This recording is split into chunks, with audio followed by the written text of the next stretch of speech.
être une fois de plus parmi nous après ces extraits Lodou. Ces extraits et les explications du secrétaire général de l'ANES nous amènent à essayer d'étayer, de discuter, d'expliquer un phénomène très très récurrent, le phénomène de possession, le phénomène d'oppression et le phénomène d'envoûtement. Alors tout d'abord, Maj, merci de m'avoir passé la parole. Vous savez, les gens sont beaucoup ignorants aujourd'hui. Ils pensent que quand on dit que tu es possédé ou tu es envoûté, c'est quelque chose que tu vois.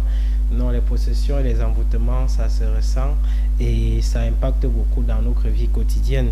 C'est pour cela que le Maj Albin a mis une solution que je trouve extrêmement efficace qui va beaucoup vous aider. Cette solution, c'est ces deux savons que vous venez de voir. Je vous assure, c'est un pur régal. Je peux dire il a mis 90% de ses connaissances dans ses produits. Alors, pour être plus direct, les envoûtements, c'est quelque chose auquel on ne s'attend pas toujours.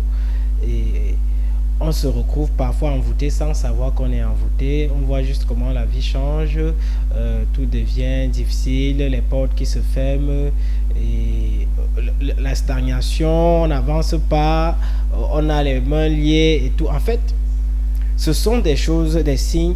Les envoûtements ont des signes qui ne trompent pas. On peut vous dire que vous êtes envoûté, vous n'acceptez pas, mais il y a des choses qui vont accompagner cet envoûtement parce que vous serez sur place, vous serez bloqué, vous serez attaché, vous serez même oppressé. Dans les envoûtements, c'est pas seulement un homme qui peut attacher une femme ou bien une femme qui peut attacher un homme, c'est pas seulement ça. Même les blocages sont des envoûtements, même, je peux dire quoi,